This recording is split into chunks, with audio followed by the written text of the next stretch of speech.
presentation to me right now? I will do it. Okay, okay.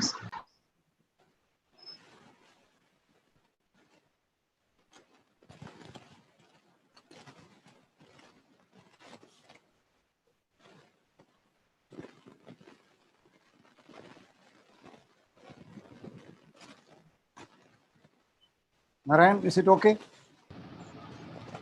Yeah, this is okay. Yeah. Visible. I'm audible, no? Yeah, Oh, you're perfect. you're audible. Okay. I will mute it now.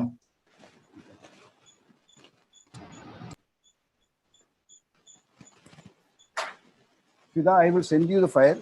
You can do it, okay? Yes, sir. Yes, sir.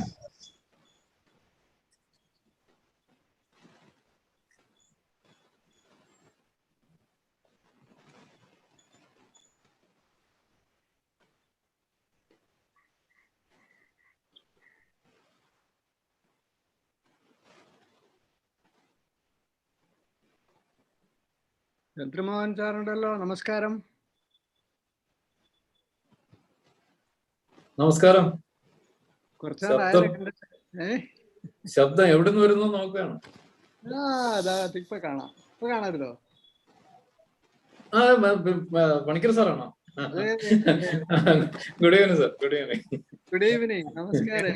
Welcome. Just mute അടിച്ചപ്പോണ് sir. ഞാൻ ഇടയ്ക്ക് കാണുന്നുണ്ട് പ്രോഗ്രാമിന്. കൊള്ളാം കൊള്ളാം. പണിക്കർ സാറിന് ഇടയ്ക്കിടയ്ക്ക് കാണുന്നുണ്ട്. പിന്നെ എല്ലായിടത്തും കണ്ടോണ്ടിരിക്കുകയല്ലേ നമ്മളെ. സാറിനെ ഞാൻ കണ്ടിട്ട് കാലം കുറയായി. അതാരാ?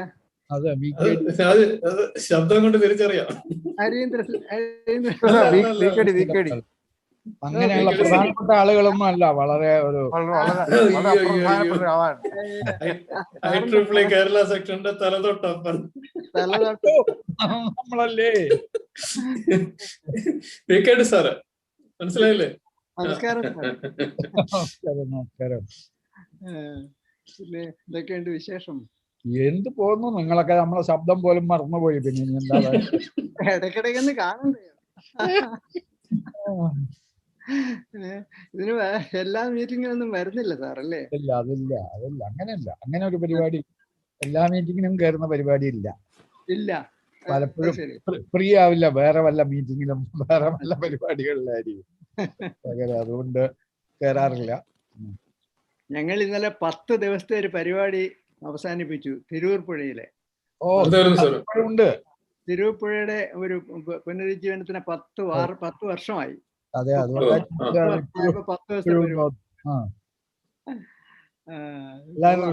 റിസൾട്ട്സ് ഉണ്ടോ ഇപ്പൊ? അങ്ങനെ പെർസെപ്റ്റബിൾ ഉണ്ട് സാർ, ഉണ്ട്. ആദ്യം ഒന്നും റിസൾട്ട് കാണത്തില്ല. ഈ ഒരു പുഴയുടെ പുനരുജ്ജീവനം പറയുമ്പോഴത്തേക്ക് ആദ്യം ഒന്നും ഒരു രക്ഷയില്ല, വലിയ പ്രയാസമാണ്, ഒരു ഇതുമില്ല. പക്ഷെ കുറച്ചു നാൾ കഴിയുമ്പോഴത്തേക്ക് നമ്മൾ പറയുന്നത് ശരിയാണെന്ന് അവർക്ക് തോന്നി തുടങ്ങും. അപ്പൊ പിന്നെ വളരെ വ്യത്യാസം ഉണ്ടായിരുന്നു. പുഴ വലിയ വ്യത്യാസം ഉണ്ടായി. ഇപ്പോഴും അത് സി രാധാകൃഷ്ണൻ ഒരു അനുമോദന അവലോകന കുറിപ്പ് എഴുതിയപ്പോഴേ എത്ര വ്യത്യാസം അത് കാണാൻ, ആദ്യകാലത്തേക്കാളും വളരെ വ്യത്യാസം ഉണ്ടായിരുന്നു. ആളുകൾക്ക് ബോധം ഉണ്ടായിട്ടുണ്ട്. അതാണ് പ്രധാനമായിട്ടും. You got it? Fida, you got it? Yeah, I think it's time now. Yes, 6 o'clock. Okay. Fida, you got it? Sir, have you mailed it to me or in WhatsApp? I mailed it to you. Let me. Nesma, you can start the program. Okay, sir.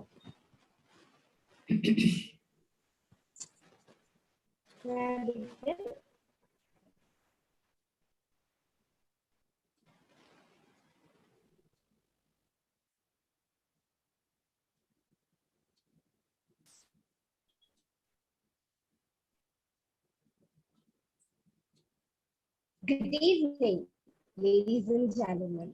So actually adjust your volume. The 50th session. Nesma? Am I not audible? You're not properly audible. Yes. Slightly adjust your mic.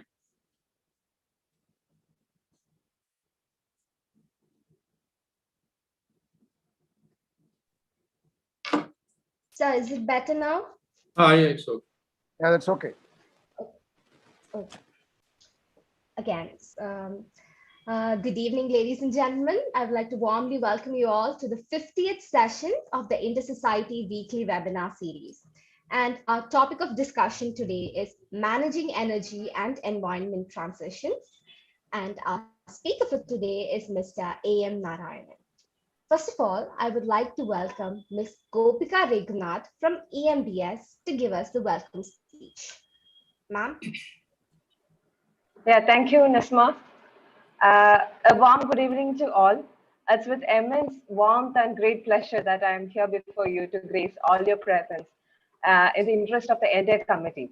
Before we head out, I would like to express my heartfelt gratitude to all of you who are sincerely committed to make this event a success. This would have been impossible without the support of each and everyone present here. The Inter-Society Weekly Webinar Series is organized and conducted for the general audience to gain insight and information on the latest trends in the fields of technologies and engineering. Today, we have gathered for the 50th webinar on the topic of managing energy and environment transitions by Dr. A.M. Narayanan. A proactive assessment and management of energy systems leads to successful economic and environment. And for delivering such a talk on such a relevant topic, we have a highly acclaimed energy professional. It's our privilege that Dr. Narayanan has accepted our request to deliver this talk. Welcome, sir. We are eagerly waiting to hear you. I welcome all the other dignitaries and participants to the much-awaited section of the evening. The schedule of this Inter-Society Weekly Webinar includes discussions and interactions with our esteemed speaker. Wishing a profitable and fruitful webinar experience to all the partakers. Thank you. Thank you, ma'am. Next, I would like to invite Professor P.S. Chandramohan from IEEE to introduce the speaker. Thank you, Nesma. Good evening, all of you. Perhaps good morning and good afternoon, people elsewhere. I'm very delighted to introduce my long-time friend, Sri A.M. Narayan, energy professional. My colleague, also in the field of energy. In fact, I met him first when he was a student at REC Calicut, the present NIT Calicut, where I had been a lecturer, my starting career as lecturer at REC Calicut. Thereafter, after a long gap, I met him at Trivandrum in the Electricity Regulatory Commission, perhaps some 20 years back or so. Thereafter, we had very continued interaction so far in the field of, especially in the field of energy. And for a long time, he was head of Energy Efficiency Division in Energy Management Center, Government of Kerala. So many programs we had been together. I'm very happy to introduce him. In fact, a very brief biodata, otherwise it would take much of his time for presentation. Mr. Narayan, an electrical engineer with masters in energy management and a PhD scholar in power systems, is a practicing energy professional. He is Bureau of Energy Efficiency, that is BEE, Government of India's certified energy auditor, trained in advanced energy management in Germany and Japan, and on project management in USA. He is an alumnus of Indian Engineering Service. I remember that immediately after his BTech, he was a very studious student at REC Calicut. Immediately after his BTech, he got into IES, Indian Engineering Service, class 1 posting.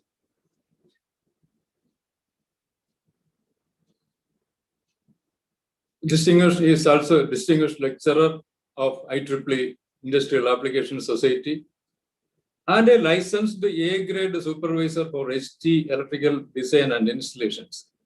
His former positions include senior energy expert under BEE for state designated agency, head of Energy Efficiency Division at Energy Management Center, Government of Kerala, chief operating officer of multinational EPC project consortium USA and Middle East, director of State Electricity Regulatory Commission, director of ANAT, and in Government of India service up to the level of director in core sectors of Indian economy, including projects supported by UNDP and the World Bank.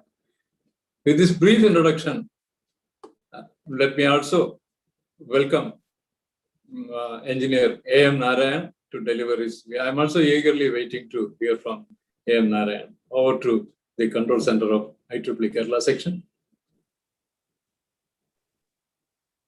Thank you, sir. So I think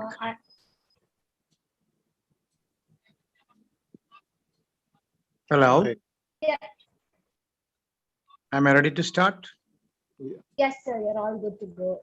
Okay. Presentation. Okay. Good evening and thanks.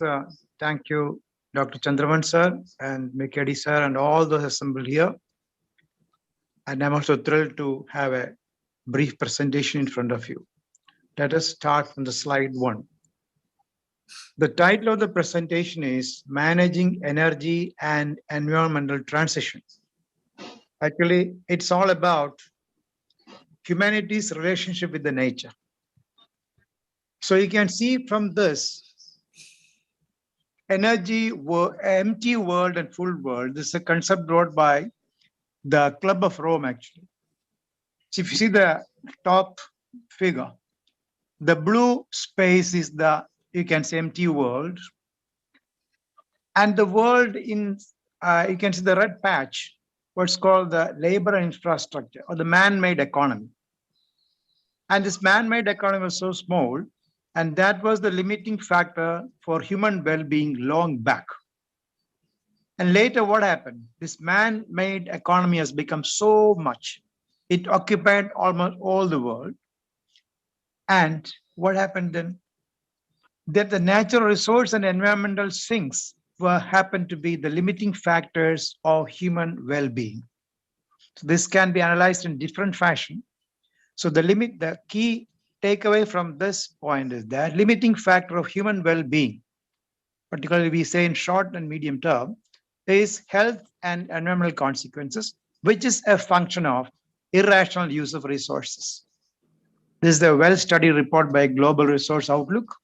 We can go at any depths in this particular point. We will come back if any requirement is there. Let us move to the next slide. Next slide, please. Can you hear, please? Oh, okay. Here, the next important point I am bringing out, something called the material demand. Here I'm showing the, not for the world, but for the India. If you look at this graph, you can see here 3 scenarios, that is green, red, and blue. The blue is the slowdown of development process, and the red one is continuing current dynamics, and the green one is a scenario where fast catching up is there. So from 1990 to 2050, the plot is given. This is given in the draft National Resource Efficiency Policy 2019 by Government of India. This is still in the draft condition. But what we have to understand, the increasing trend of the resource material. The material requirement, if you look at for the last 47 years, from 2017 from 1970 to 2017, you can see 1.18 billion ton. The requirement has become 7.4 billion ton. So the compounded annual growth rate of 4%. It is the world's second largest consumer of materials. And India is also the resource extraction per unit area. It's all type of resources, gold, oil, metals, minerals, everything. It is about 1,579 tons per acre, which is almost about 3 to 4 times than the global average. And our average material cost in total production, this is not the direct cost, you take everything together, is more than 70%, about 2 times, about 40 to 50% than the developed economies. This shows you the material intensity of our living mechanism of the nature and our relations. Next slide, please. Next slide indicates, next slide. Next slide. Next slide, I'm coming to our energy, the topic of energy. If you look at this graph, you can see the title as Global TPES, that is Total Primary Energy Sources. Comparison is given between the same period, that is 1971 to 2018. What we can understand, the total primary energy source, that is all sorts of things what we're taking from the earth, like coal, oil, hydroelectric power, then your nuclear, everything together. When in 1971, it was about 5.5 million tons of oil equivalent. MTOE is oil equivalent. You can convert energy unit anyway. I'm using this term MTOE. I'm depending on IEA statistics here, International Energy Agency. So that has been about more than tripled. That become around 14.28 by 2018. But the interesting thing here is just look at the TPES mix. So in 2018, coal oil was around 44%. Even in 2018 is 32%. That is, the oil is predominantly the largest one in the global TPS, followed by coal, then natural gas. But you can see the natural gas, the share has increased in 1971 to 2018 from 16 to 23%. So if you look at this in global picture, you can see the dependency of fossil fuel in the total primary energy sources. That is more important here. Next slide, please. The next slide indicates you the main secondary energy source in the whole world is electricity. That is the primary energy converted into the secondary energy. That is, electricity is the largest secondary sources, wherein you can see the mix of primary energy source used for generating electricity. The top red line indicates there is a coal. Coal used to be in the range of around almost 40% of the total energy input to generate electricity. And you can see the green line, that is the renewables, showing an increasing trend. It's almost now around 25%. There is the world energy, not India, world global electricity generation mix. And the yellowish line in the bottom, you can see it is going down. That is the oil. Oil is the one which is drastically coming down. That is, we are delineating the electricity generation oil to large extent during the period of 71 to 2018. And you can see the nuclear energy is also slowing down. It's less than 10, around 10, less than 10% now. And the blue one is the natural gas, showing an increasing trend. This shows the TPES, total primary energy input to the world electricity generation. So notwithstanding the steady growth of renewables and gas in electricity mix, coal remains the top fuel for power generation. The next one, please. The next one indicates the global energy-related carbon emissions. Carbon emission means all the greenhouse gas as a result of the energy production. So the global energy-related CO2 emission and annual change, if it's very clearly given this graph from 1900 to 2020. 2020 small dip is shown, obviously the pandemic has got an effect. But what we have to consider here is around almost was touching 33 gigatons. And the more important thing, over 85% of all man-made emissions are from fossil fuels. And the power sector accounted for nearly 2/3 of the emission growths. So these are all I'm supporting why we are looking at this transition in such an interesting or as a very significant way. Next slide, please. So what is energy transition? See, all of us used to comprehend in different way, policymakers, technologists, economists, etc. Let us try to comprehend the almost a good enough definition of this. Energy transition designates a significant change. All the underlying words are very important. For an energy system means the whole energy supply chain from exploration, then you are taking it out from the earth or nature, then you are converting it, refining it, distributing it, and you are inducing. Up to that's the total energy system. That could be related to one or a combination of resources. It could be a combination of oil plus coal plus natural, hydroelectric power, natural gas, even renewables. And system structure. The structural system is energy system as such, plus even the economic structure. It's coming as economics. Then scale of operation, like you have got small distributed energy sources, you have got grid level energy sources, you have got massive coal mines, etc. So that is the scale. And end use behavior. Behavior means in the behavior of the individuals, behavior of the system, and energy policy. So the energy transition encompasses all these things. And next point is a change in the state of energy system as opposed to a change in an individual energy technology or a fuel source.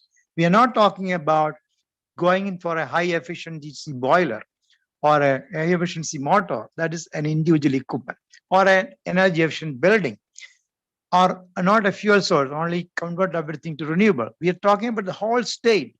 The state I put a star because if required, we can explain very detailed thermodynamic nature of the state, etc. But this is good enough to follow further. And the third is more important, a pathway toward transformation of the global energy sector from fossil-based to zero carbon. These 3 points should be well comprehended so that we will understand what is meant by the energy transition. Next slide, please.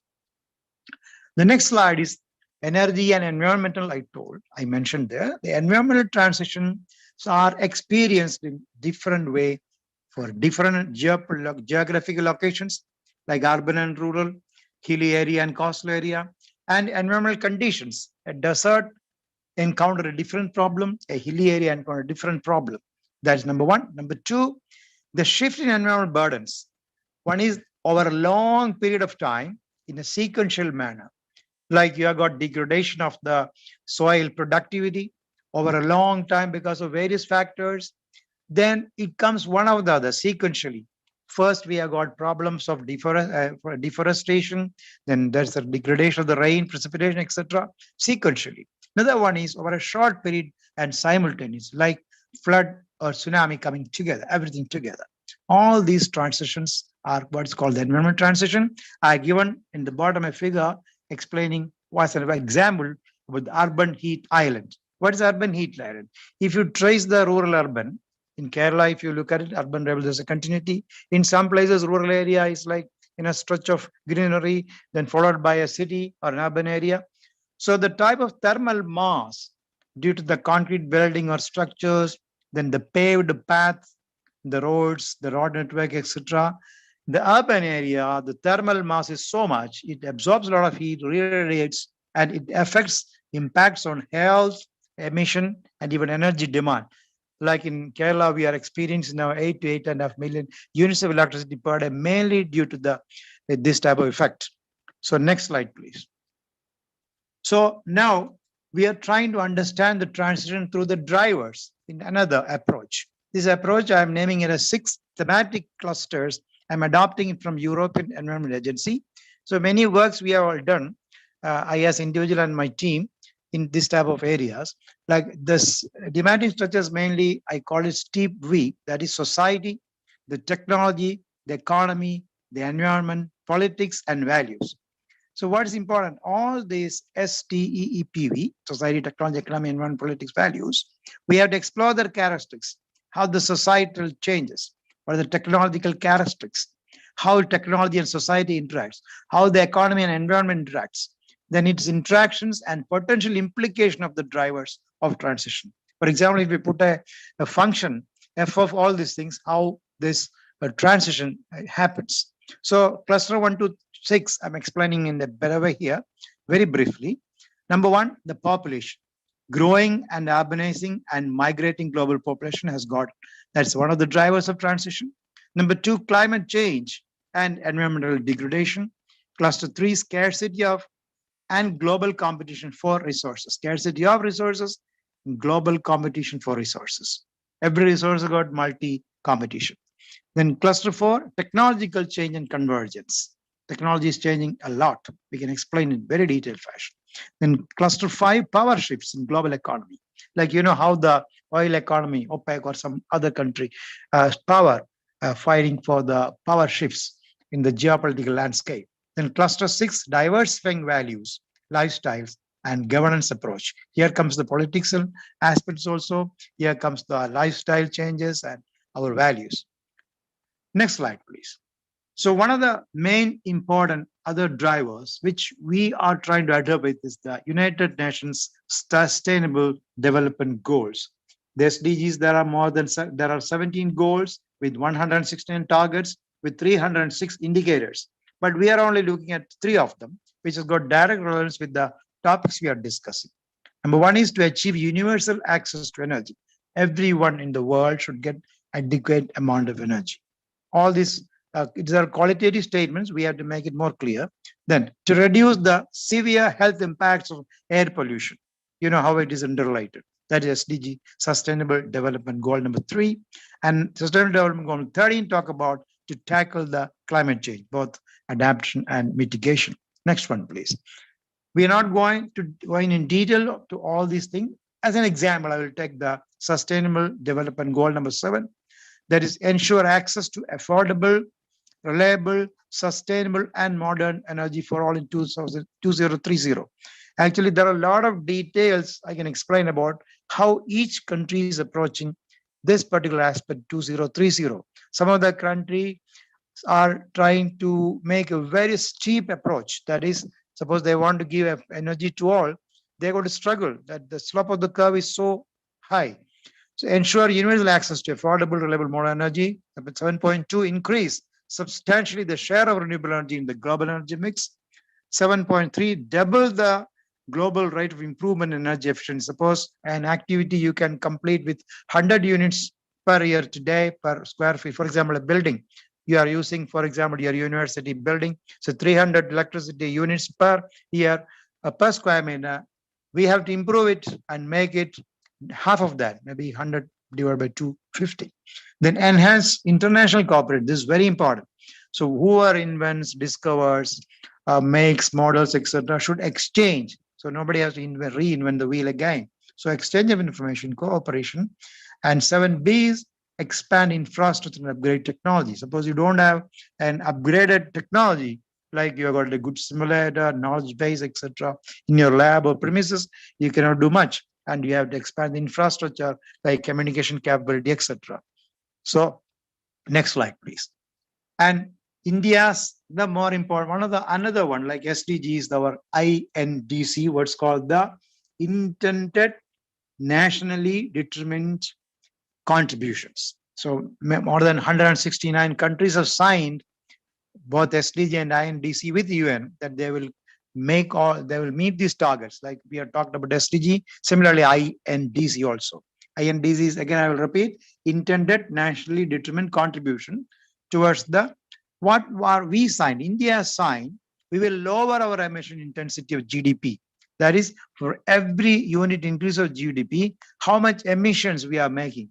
So delta emission, delta GDP. We are saying that we will reduce it by 33 to 35% by 2030 compared to the level of 2005.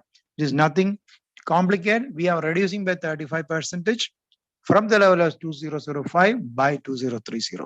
This 2030 is a landmark for the last SDG as well as INDC. And next point is that increase total cumulative electricity generation from fossil-free energy by 40% 2030. So maybe you can say renewable 40% in the TPES mix for the electricity generation. That is total primary input to the electricity generation. And the third one is we will provide additional carbon sink 2.5 to 3 billion tons to absorb through forest cover or tree cover. These are our commitment. Now, if you want to know where we stand in both, next slide, please. Both in the case of SDG and INDC, we are doing better. If you want to refer very detailed, you can refer the Niti Aayog. They used to publish very frequently the statistics and how they track both SDG and the INDC. So this slide indicates, see, some of them we should know very clearly, energy efficiency indicators. When we talk about, you can come to the bottom of the pyramid, you can see the process appliance energy efficiency indicator. This, you can say, for example, how my fan or light is efficient. For example, the normal ceiling fan of 70 watts, you can get a technology now like BLDC, which require only 25 to 30 watts. You have got energy efficient motors as high as 99% efficiency. There's the equipment efficiency.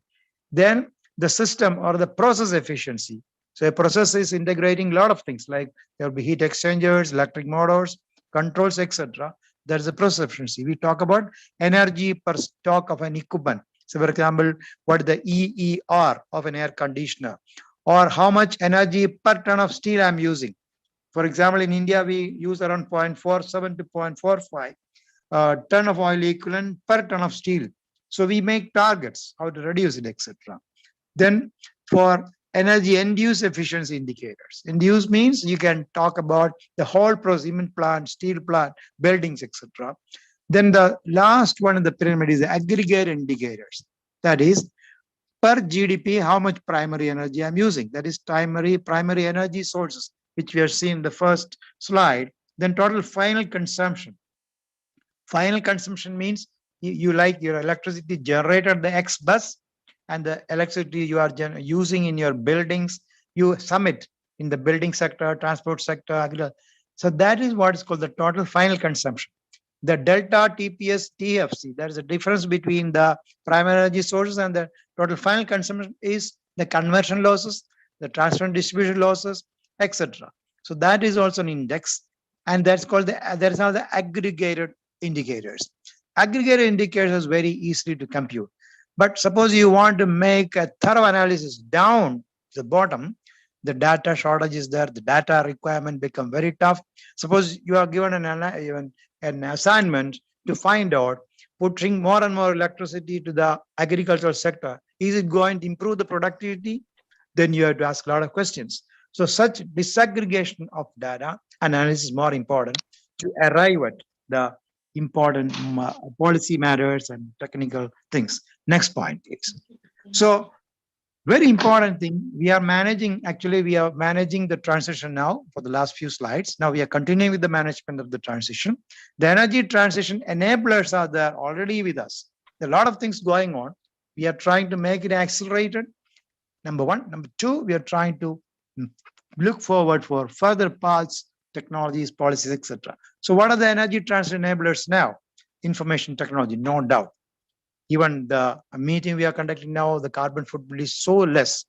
Similarly, for control applications, advanced technologies, data analytics.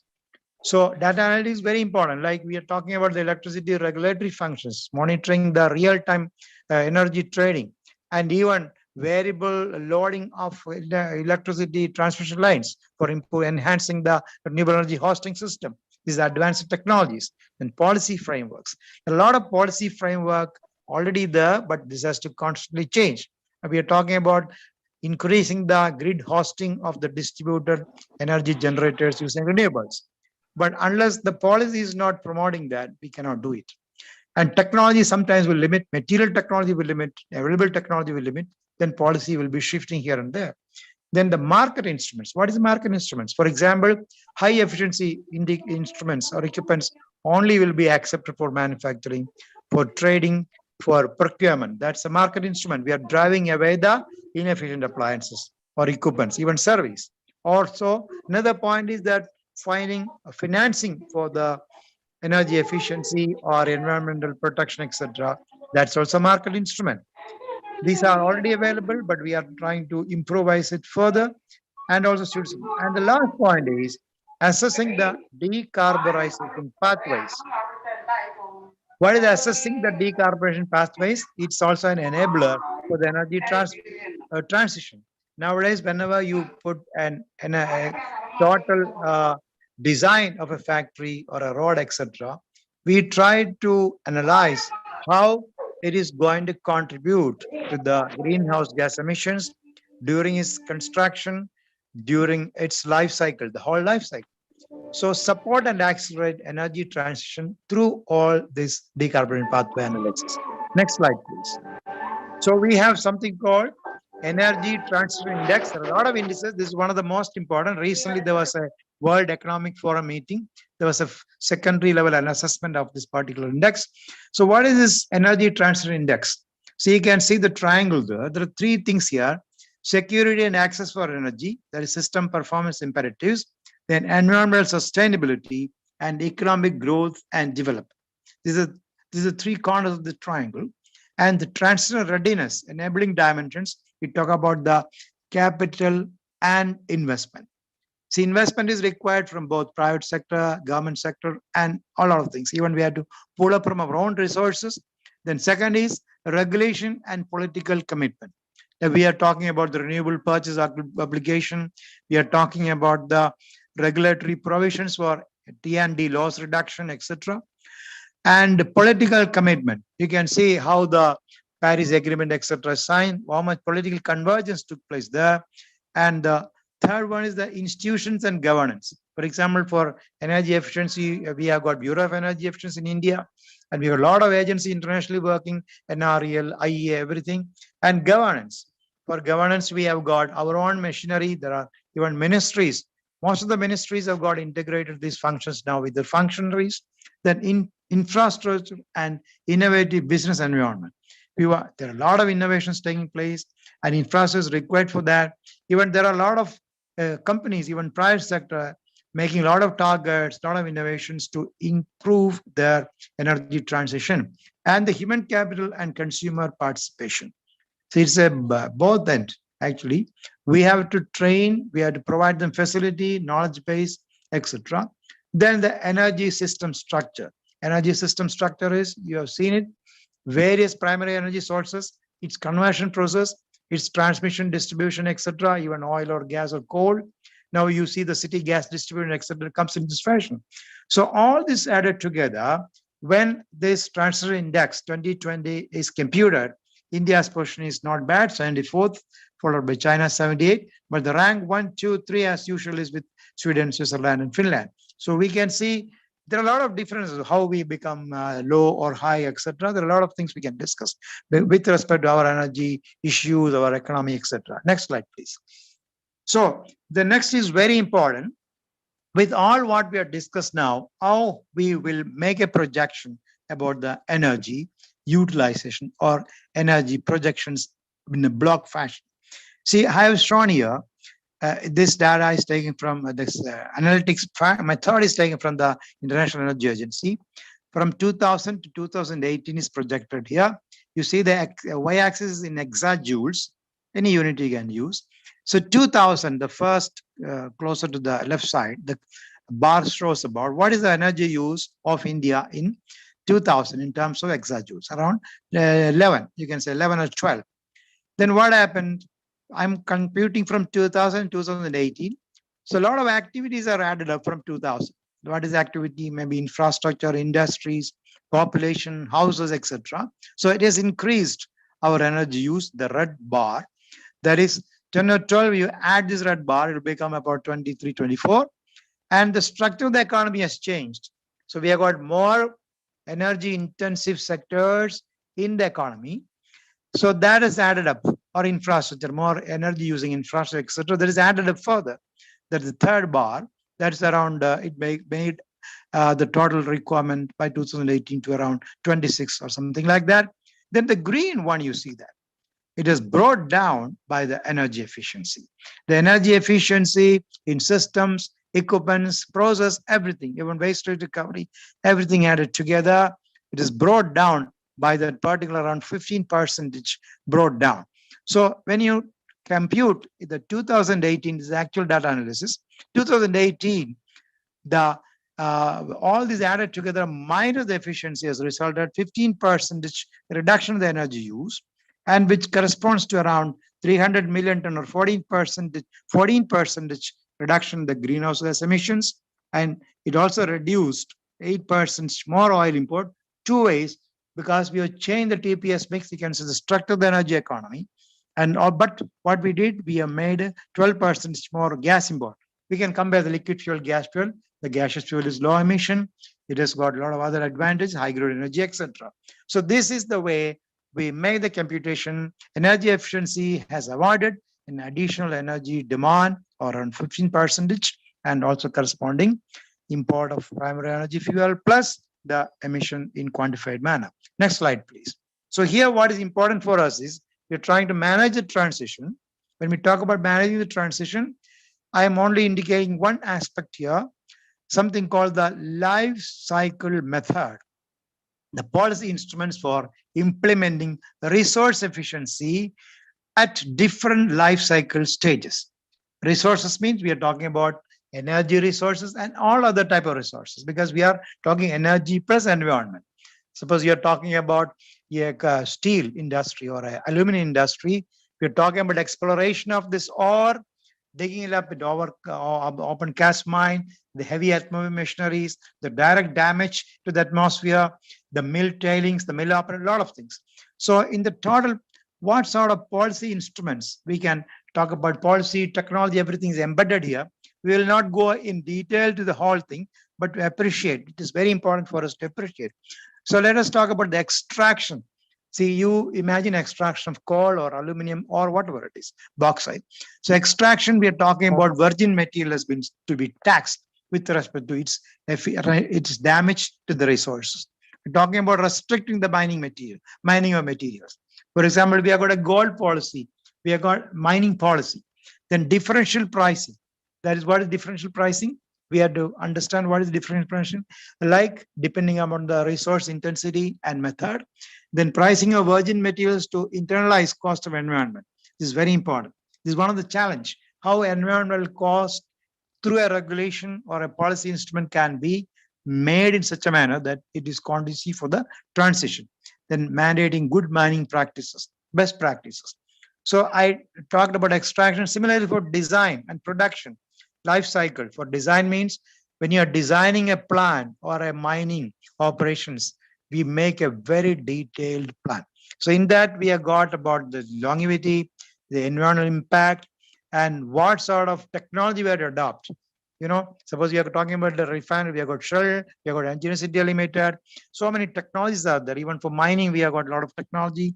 We have got the Russian machineries like big drag lines, which are high 6.11 kV motors, and it has got high overburden ratio. So many advantages. So we have to find out that design and production. That's where our machineries and interaction, like heat exchangers, your motors, so many things are coming there. Then consumption. See, consumption is depositing the refund schemes. That is about the money part of that.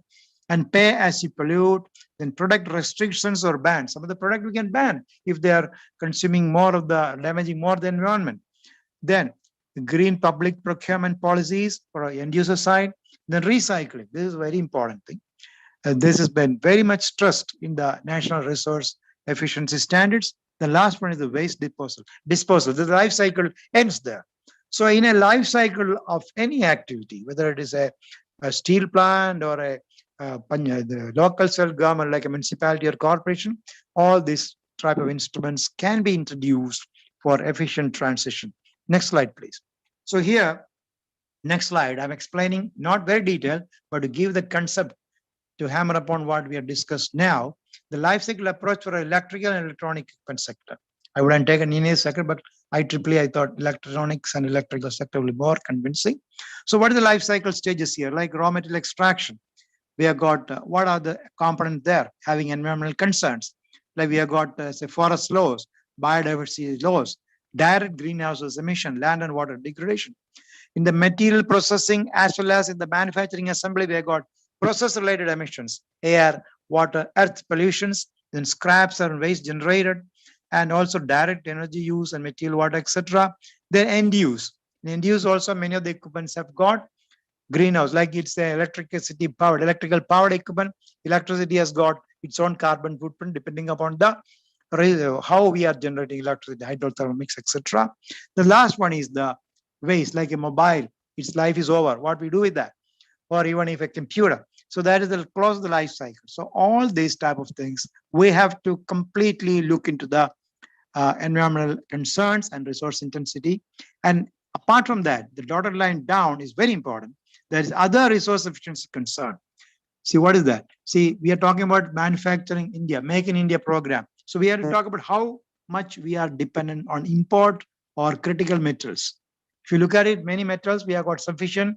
We are exploring, but many of the things, even helium, we have to import. Even coal, about 200 million tons we are importing. Oil, more than 80% requirement we are importing. Then second point is closed loop scrap recycling clusters. Cluster means, suppose you have got a cluster of industries, similar type or different type, how are we doing this recycling? Energy intensity reduction programs. Then other resource efficiency are following that, but I think you got it, technology and management issues. And this is also an extract I've taken from National Resource Efficiency Policy. We all were there in drafting this particular document. The next slide, please. So in more nice way, the limits of circularity in the European Union, which comprising about 27 member states and around 447 million population is very clearly depicted here. They have taken 1, 2, 3, 4, that is fossil fuels, biomass, metals, and non-metallic minerals. You can see, let us take only one of them. Let us take about, say, metals. So metals, they are iron, zinc, etc. And the total quantity is 0.5 ton, which is about 5% of the total material they are using. Then make a lot of stocks. They make bridges, like so many things, and even materials, structures. And after that, around 24% is recycled. Okay, like that, different sector you can see, non-metallics or fossil fuels. You can see after energy use, there are plastics for the side for other byproducts. Then about 3% is recycled. So what is interesting here is that under these 4 categories, the total circularity they computed is around 12%, and they fixed target for that. And there is a constant monitoring. This statistics for the 2019, and in our campus, in our country, in our region also, we can try to look into these limits of circularity. How can we extend this particular limit? Can we make it more than 12%, sector to sector, material to material? Next point, please.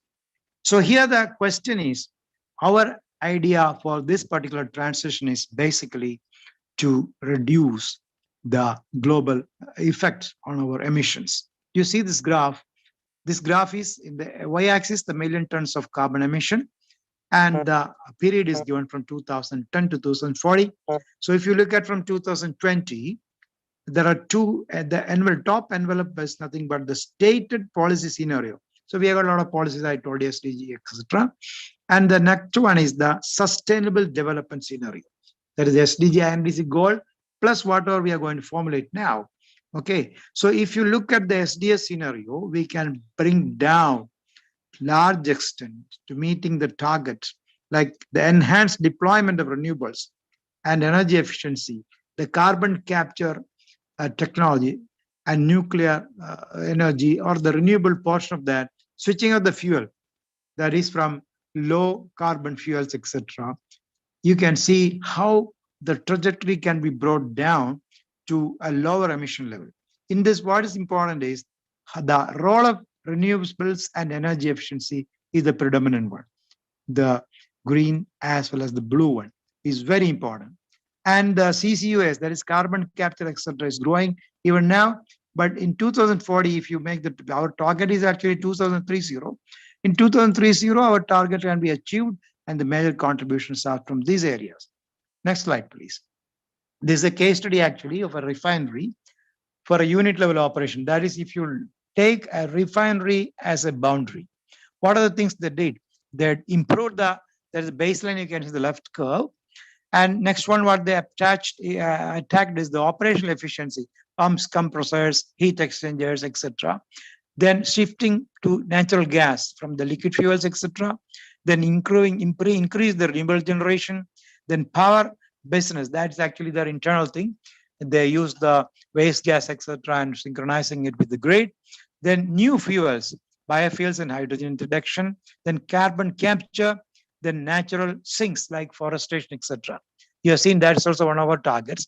With all these things, you can see how they made the strategy in a large process industry. It's basically this particular thing for a refinery.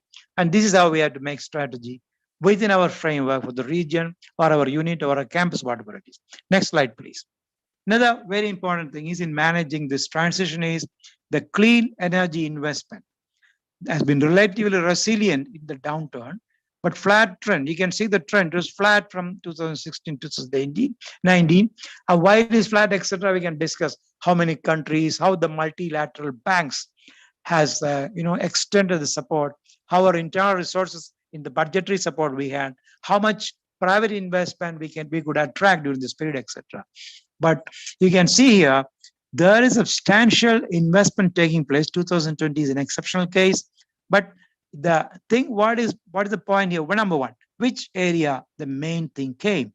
The main thing is the renewable energy, then energy efficiency, then carbon capture, etc. The CCUS is very less. And the dotted line is the share of clean energy and efficiency in total.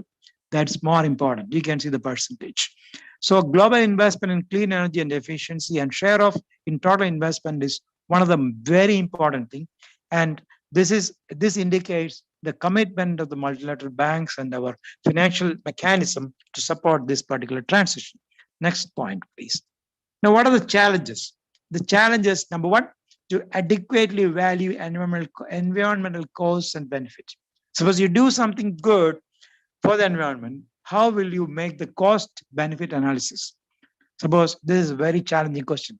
And how, even for a unit level, suppose I'm doing it for my organization, accounting, the financial department should be convinced for that. Okay, we can say like meeting renewable purchase obligation or T&D loss targets. We can say that is mandatory, it's regulatory. But suppose otherwise, over and above that, suppose we are doing something, how will it justify the cost and benefits? Number two is the link between level of income and environmental degradation.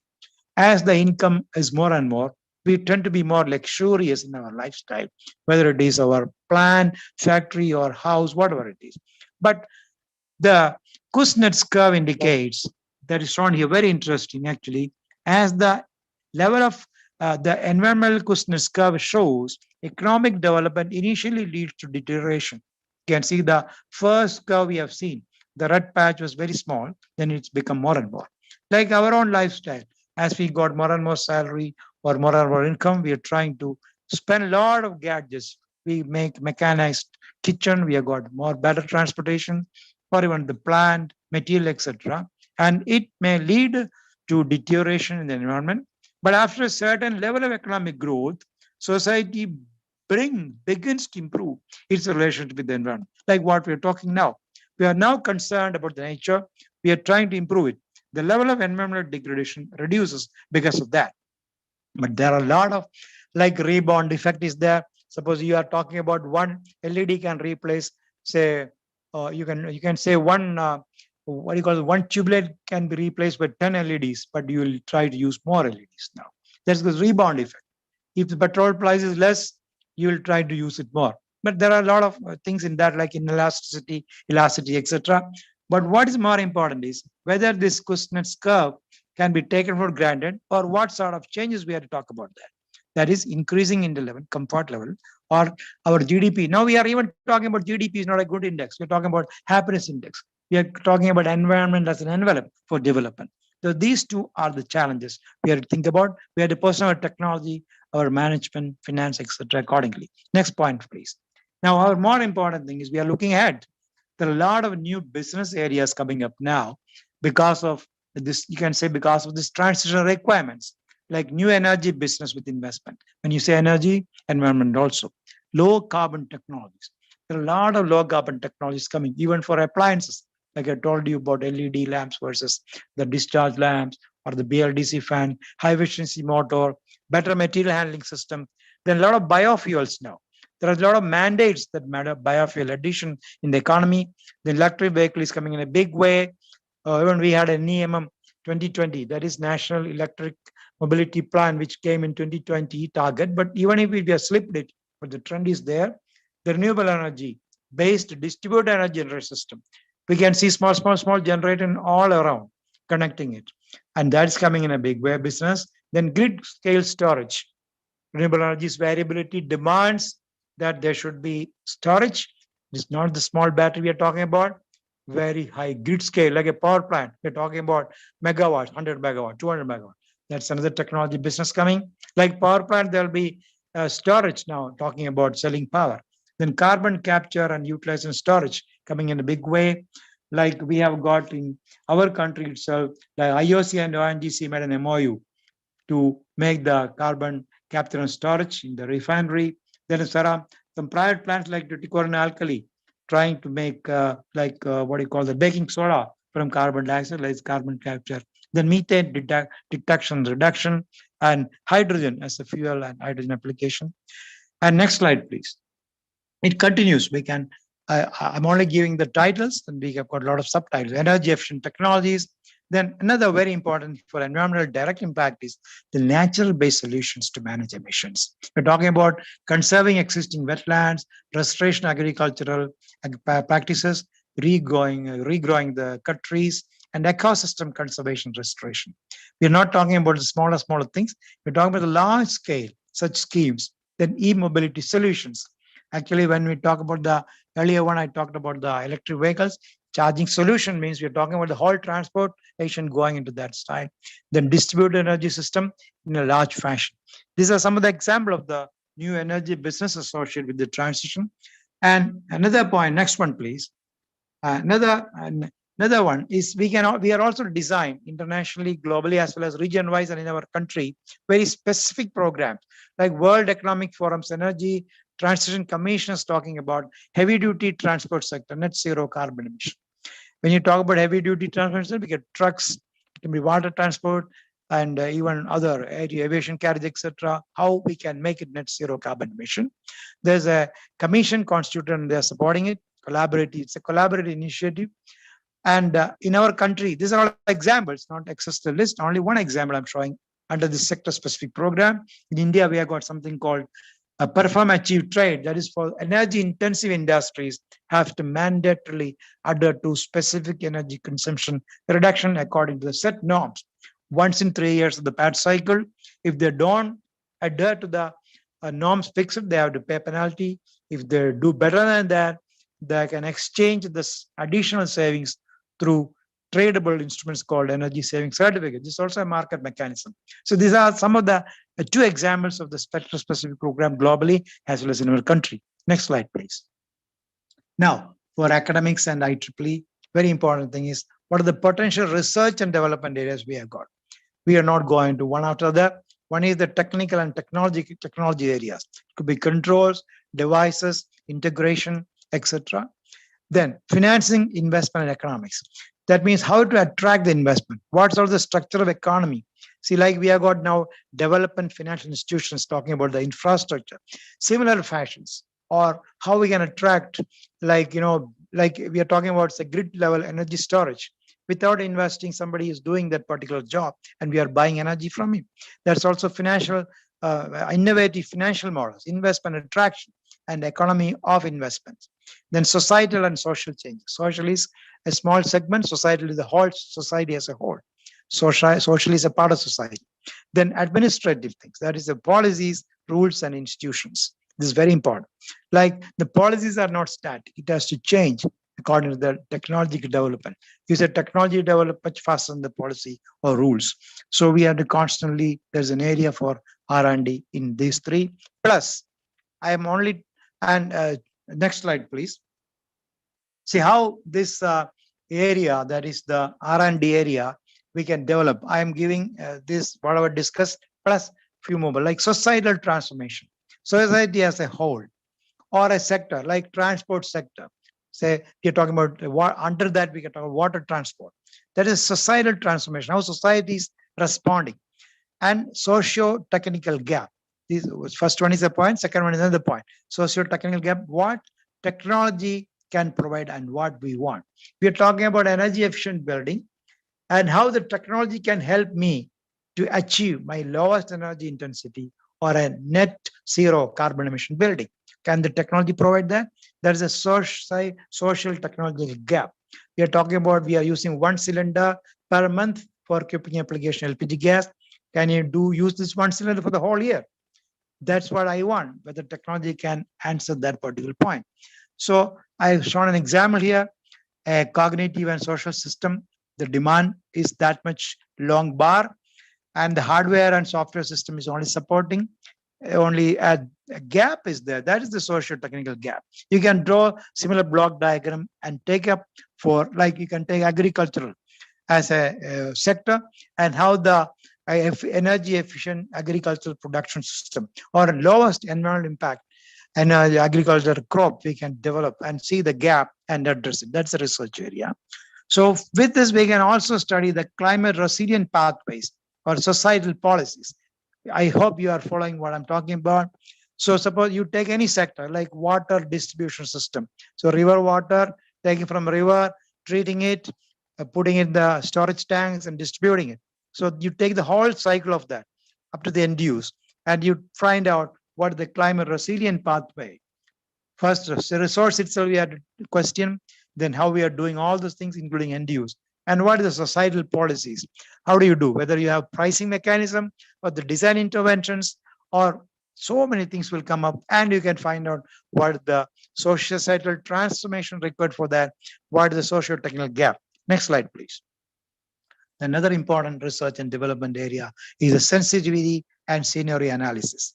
Identify the gaps and evolve proper measures. So what is the main by that? See, sensitivity means you're talking about one variable and its effect. Suppose there is no rain, how I will cultivate. That is one parameter. So rain is a problem. I got a problem with the soil productivity. I got to adhere to the biofarming principle. So you got a lot of variables coming there. I'm only talking about 3 variables. There could be n number of variables. So now we need a scenario analysis. Then we can club it with export. Suppose you are producing some commodity, some agricultural product, but other countries are giving you much lesser, better quality. That also you have to consider. So the all input variables to that particular activity you can find, you can put and make an analysis called scenario analysis. Scenario will consider all the input variables. And it is earlier we used to have computation difficulty, but we have got better computational efficiency by scenario simulation. This is an area you can work with. So a block diagram, a system of process, its input and output. Very simple. From there you start developing any area you can. There's a lot of demand for such activity. Next slide, please. So I will continue with that. Establishment of green energy is an area for research and development. In that we can talk about forecast, risk analysis, risk in investment, the business, even direct impact to energy environment, and data analytics. There are a lot of data analytics still needed. If you're talking about even real-time scheduling of distributed energy generation itself, there are a lot of data analytics required. Then market transformation dynamics. We are talking about market responding to the environmental energy transition. How these dynamics are working. See, like we are trying to make a building sector energy efficient. How is the market? How is the architects? How the building material suppliers? The technology controls are responding. Then human dimensions, sustainability transition, cognitive map. So how the individual, suppose you are talking about energy and environment transition agriculture sector, and you talk to an agricultural department's engineer officer, what he knows about that. What is his cognitive comprehension about the situation? That plays an important role. Suppose you talk an agricultural engineering department asking about energy efficient irrigation system, he may talk about an efficient pump. He may talk about solarized pumping system. But how will he talk about energy productivity of the crop and the irrigation?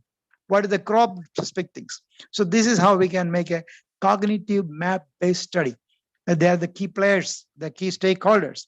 Then case studies. We got national, international. This also you can link with our international exchange programs and digital scalable knowledge depository. See, whatever we do in research and development, even whatever I have done personally, few years or few days back, if there is no depository, we have to start again from the scratch for the same work. So this is also a value addition in the R&D sector. Next point, please. I think I'm coming to the last one. Summing up all what we have discussed so far, an interdisciplinary transition innovation, there's something called transition engineering and transition management, that we can make a lot of functional bifurcation, then economics, social, etc. But what is this particular curve? The left side and right side graphs are almost same. One is envelope, another one is activity. And this I have taken, I have made a draft sketch, but I found that Advanced Energy and Material System Lab of Transition Engineering of New Zealand, they are doing very nicely about this. You see the left side graph, number 1, 100 years ago, essential activity, system dynamics. So you can see the technology and infrastructure.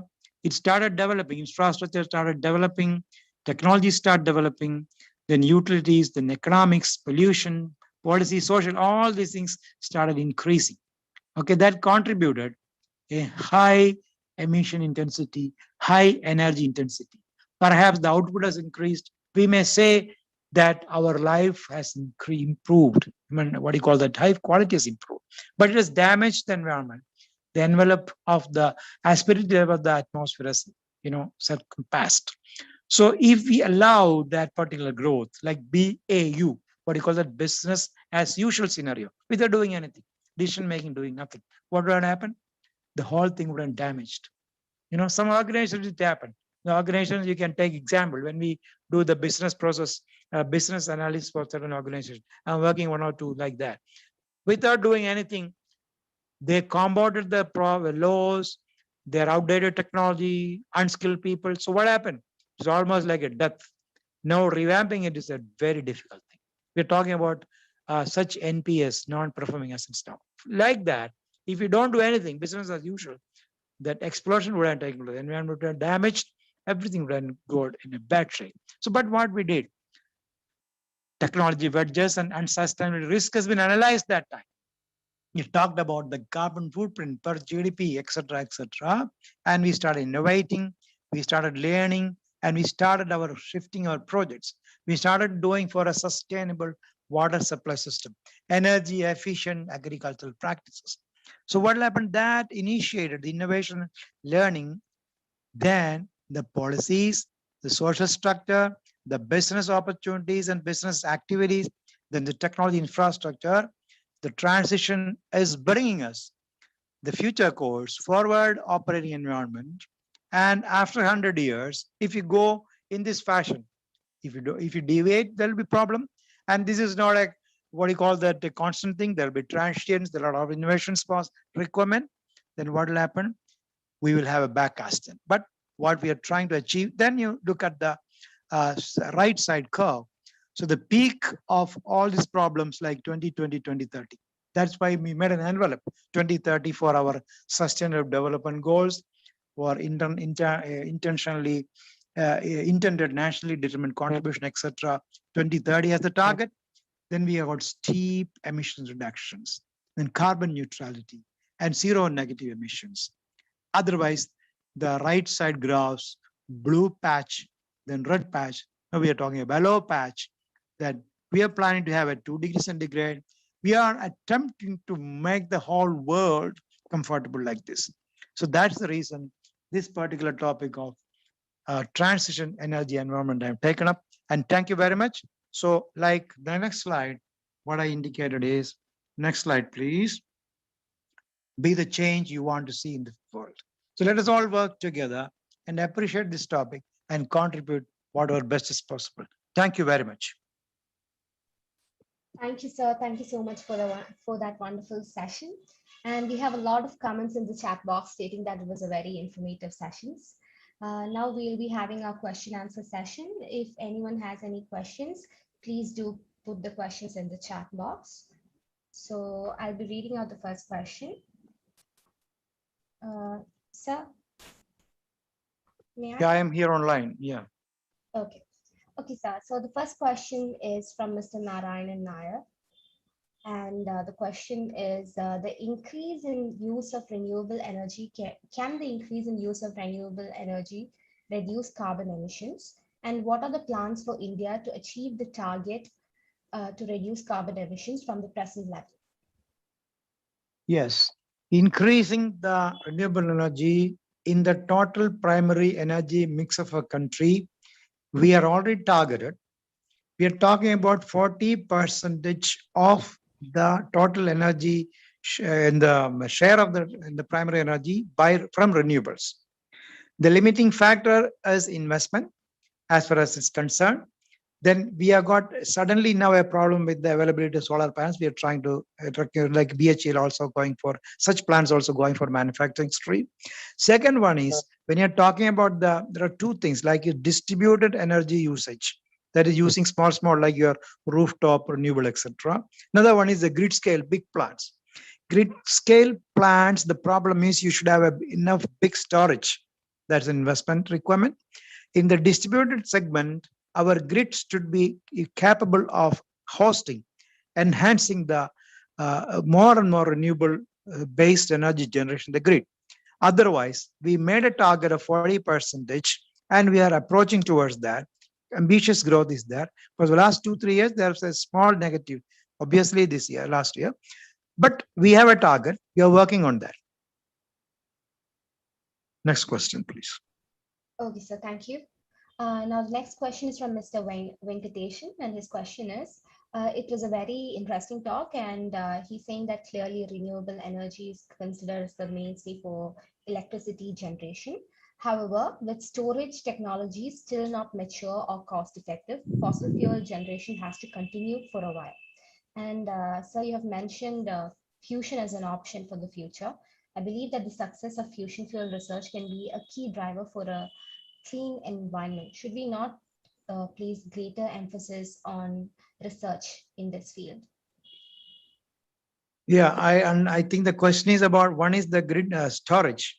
This Yeah. storage as a policy regulation, actually Government of India was talking about for X megawatt and above. If you have a sort of a renewable energy system, you should have a mandatorily going for a storage, but it is not that policy or the rule has not been implemented because of the same reason, the technology, or it is not commercially very much affordable. Otherwise, the technology, there are a lot of developments going on, and there are a lot of companies or OEMs ready to provide you this particular massive grid level storages. The grid level storage will operate as a power plant. The renewable energy generated, they will store, and they will not charge for the installation. They will charge for the energy per unit charges. So that's going to come a day or two, maybe within a few more years, it will come. And second thing is about the hydrogen. Hydrogen, many companies, as in public and private sector, are doing a lot of research in this area and trying to translate into practical. Even our NTPC has got a division looking after the hydrogen fuels. These both are coming. Now, these are the very important point. These are where we have to accelerate the technological innovation and make it as fast as possible, and also have tie-ups with who are doing research in the international scenarios. Next one, please. Thank you, sir. So the next question and the last question is from Dr. N. Panikar, and he said that the session was excellent and enlightening, and he wants you to comment on the transition to hydrogen economy through societal transformation. Yeah. So with a cost benefit or techno-economic values, we are not able to now evaluate this particular, hydrogen. But in unit level operations, like some of the industries are doing hydrogen combustion, like hydrogen powered boilers. Some of them are on the pilot level, using it for transportation sector. And also, like there's a clean hydrogen, energy efficient. Clean hydrogen production itself is coming as a big subject.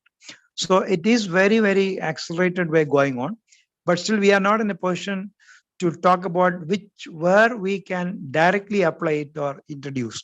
But there are a lot of developments, and hydrogen is, as I told you, NTPC is trying now. That is the most notable thing. And even ISRO was looking in a way, and there are a lot of private startups now looking into a lot of features, that is components of this hydrogen utilization, including energy efficient extraction of hydrogen. Okay, sir. Thank you so much, sir. So now we'll be bringing the question answer session to a close, and I would like to invite Ms. Akhila Gauri Shankar from PMI for the vote of thanks. Ma'am. Thank you, Nesma. Thank you, Narayan sir. It was a very informative and very, very insightful talk. And yes, you had taken us not only through the SDGs, that is UN SDGs that we have set, and INDC, India's INDC targets that we have set for 2030, and what all has happened in the meantime. I'm happy that you said that India is in a good position, like 74th in the Energy Transition Index as per the World Economic Forum, and that IEA 2019 also has some good figures there, but still we understand that there is a long way for us to transition and achieve the targets that we have set for ourselves. So for that, each one of us should be really aware and made conscious of how we use this energy and how we impact our environment also. Thank you so much, sir. You had, within this short span of time, you had covered a whole lot of topic, and it's really great insight and very, very informative. Thank you so much, sir, for such a relevant topic, which is very much required for everyone to put a thought on, and this will surely help us make a very calculated strike every time we forward, because you have given us the pointers where we are leading to. So thank you so much, sir. Thank you, Narayan sir, for such a great talk. And Thank I'm you. sure. Thank you very much. Thank you, sir. And all participants will surely agree with me, and I'm happy that there are all of them are from this same background, and everybody who have got enlightened with your talk, sir.